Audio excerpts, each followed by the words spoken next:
On the floor of the red chambers, the state of insecurity was debated, and it was clear that lawmakers were angry about not only the state of insecurity, about how it's been ignored.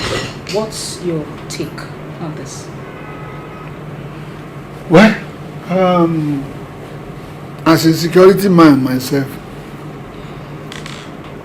I knew this thing for a long time that there was a problem, security problem, at a very alarming rate.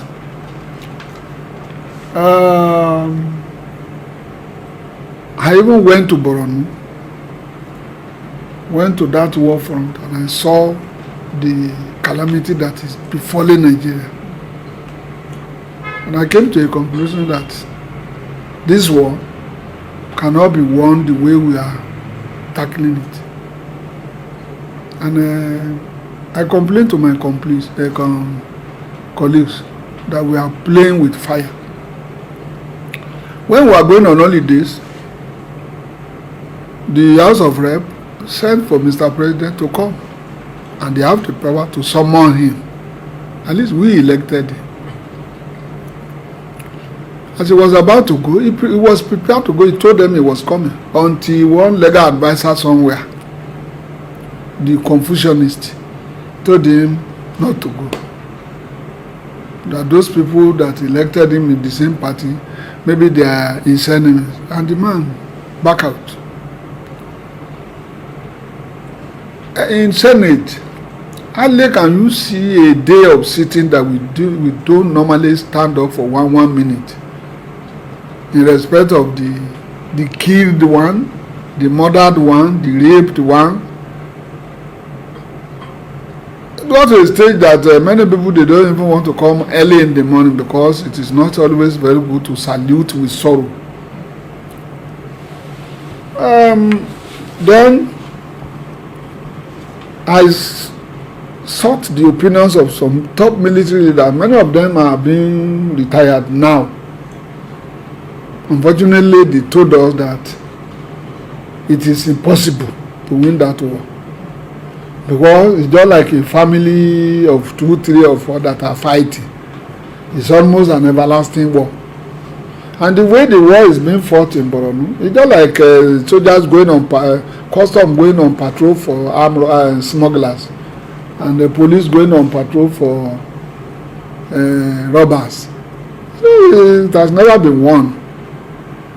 Unfortunately, most of the soldiers fighting in the war front, they are all the indigenes.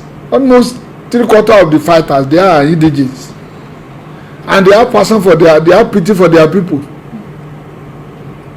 Last Sunday, the only CO that is a non-indigene, is not from the north, is from Igbo land, was murdered by the same Nigerian Air Force, just some kilometers to Maiduguri. Bombarded the whole unit with our Air Force manpower.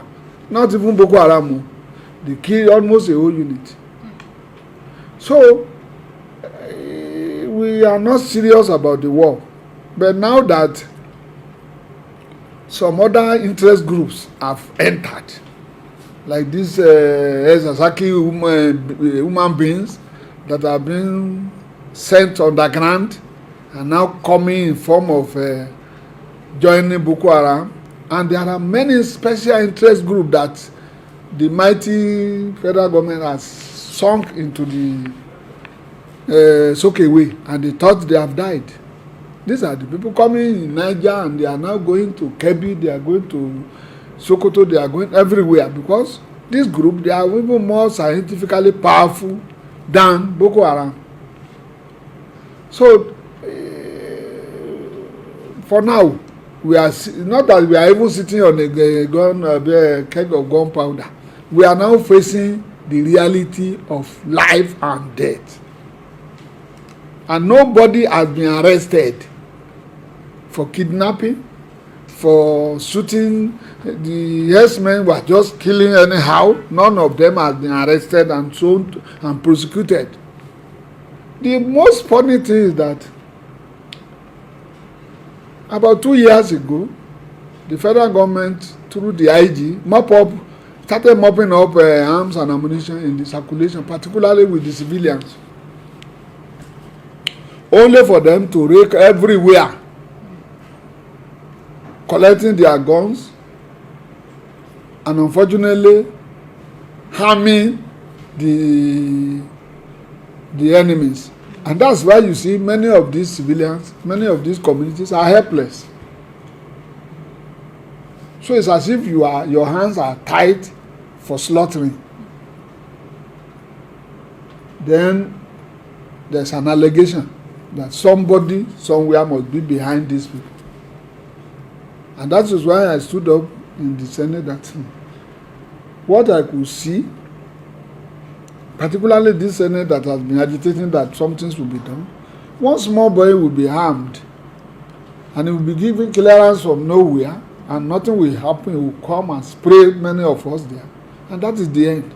And that is why I said, is it possible that when we get to heaven, we will come back and use our power of removing anybody we want to remove, including Mr. President, who has been, both directly or indirectly, through his the special assistant, I forgot his name, has been supporting these people, including the minister of one minister, Patani. Yes. So my own is, if Mr. President was called to come and explain things so that we can rub minds, and he was unable to come, and we have been sending our leaders to him, and nothing good come out of it, and now we are now facing a problem. Automatically, we have the power of ironing and firing. We should do the needful, use the clause of impeachment, and let the man go. Unfortunately, the majority, they are still running up and down to fear the party rather than to fear death that is glaringly looking for them. Except one, that's the man from Kogi, who stood up and started crying.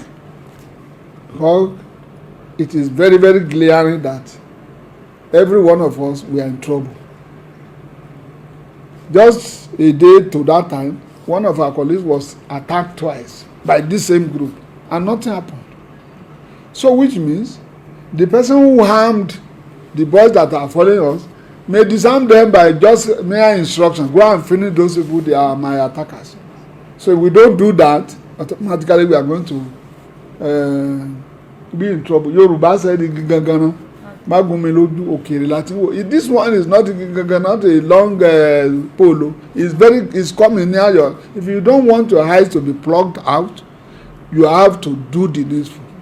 If this man, if the government, automatically the government has failed security-wise. When we are now going to full security, the government has failed. Because these people, they don't allow our farmers to farm, and this is the rainy season. So you will see the multiplying effect towards the end of the year that famine may disperse the whole country. And where do we run to? Do we go to Ghana? Ghana doesn't want to see us again.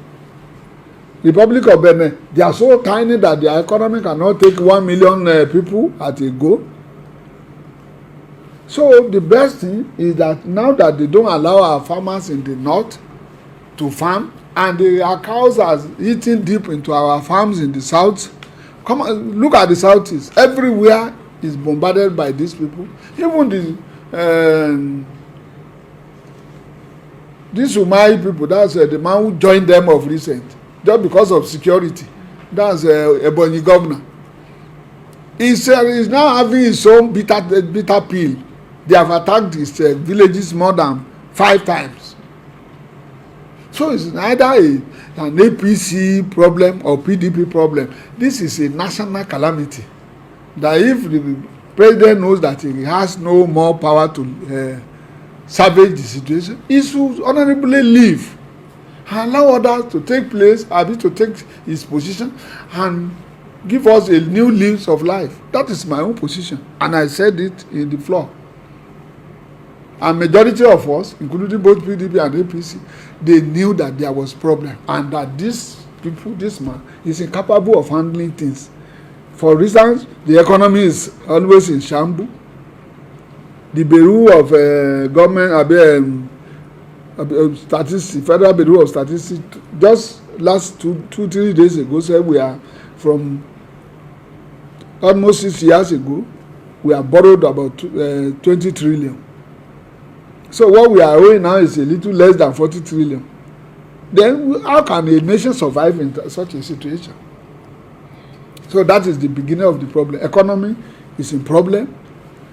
Social security is in shambles. Then life has no meaning. Human life is meaningless. Then automatically that government is incapable of securing the nation, which means this will resign.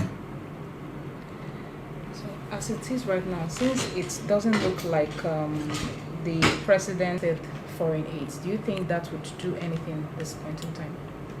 Foreign intervention? The war we are fighting is an internal war. It's a family war. If see the way they are doing, creating fears here and there. Now they are coming to Abuja. As soon as there is a bomb blast in Abuja, automatically the whole economic activities will wind down. Then there will be problem. Then where will foreign intervention come? Is it Zamfara? Will they go to Zamfara? Or the war that cannot be won in the next 20 years according to General Brantai in Borno, in the northeast? Is it Kebbi now that they have already moved to, or Sokoto they are bombarding, or where? Now they have raided the east, the middle belt, that is central. They are having problem. Kaduna is having problem. Makurdi is already gone down. Then how would they intervene? When they were in a compacted area like northeast, that one can still be can be very easy. The man who has been assisting us, that is the man in charge of Chad, was assassinated, and that has been our problem now, because he was the one preventing them from that Lake Chad axis, that he didn't allow them to spread. He even fought 25 kilometers into Nigeria, chasing them to us so that we can clear them off. But the military then, this Salvation Army military, shouted that he was an expansionist. He's trying to take over Nigerian territory. Somebody was trying to help us. Now that our helper has gone, and they are having their crisis now. Where will the foreign soldiers stay?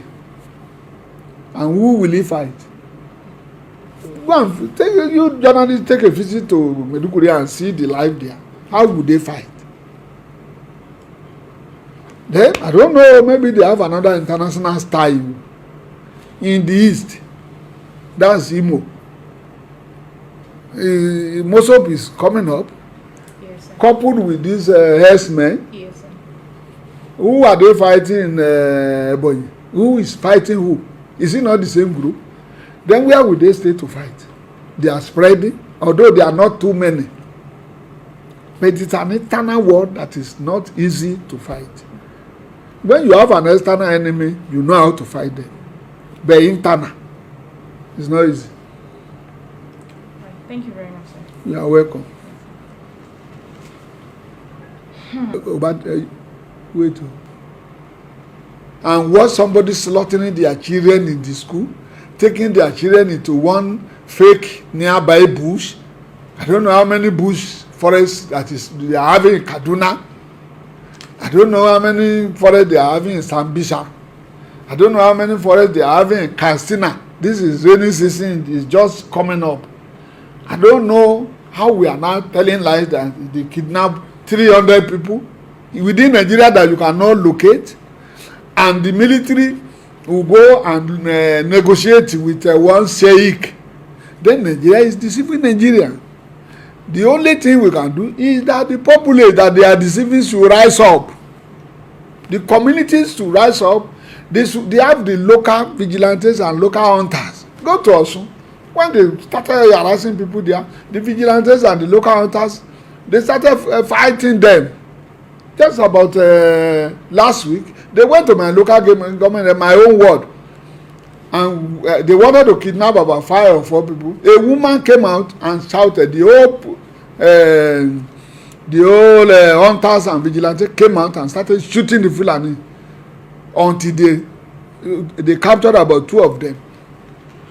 And the problem is that if you capture them alive, the police will ask you to leave them alone. The best thing is that when they are killing you, kill them. It is now self-help. If it is not self-help, all of you will just sit down, they will kill everybody, finish, and nothing will happen. So are you suggesting self-defense? Yes. How would they carry you? If they carry you now and I know that these are the people carry you, automatically we resort to self-help. When they know that the people are alert and they have their own arms and ammunition, but local, they will not dare it. Many of them, if they go to Ibadan, all this area, you will see that when they shoot with their AK-47, it doesn't enter. At times, it doesn't even answer. Then the hunters will now bombard them with their own local something. Yet, it is this hunter that the police will arrest. That's the problem. But they should ignore the police, even now that they are even spraying police like how they fried dodo and akara. Automatically, the police now are afraid. So if the hunters can come to the aid of police, it's better. The JTF in Borno, they assisted a lot before they were tired. If the South too is doing it, the South is to do it. Then they will know that people are okay. The only problem is that the seat of power is not easy to do it. And Mr. President and his colleague will want to secure the seat of power with even the power they have. But who will secure the villagers around the villages in Abuja? Many things are happening in the villages, which we hear and we know that they are in trouble in the night and in the afternoon. So that is my own solution. Thank you, sir. You are welcome.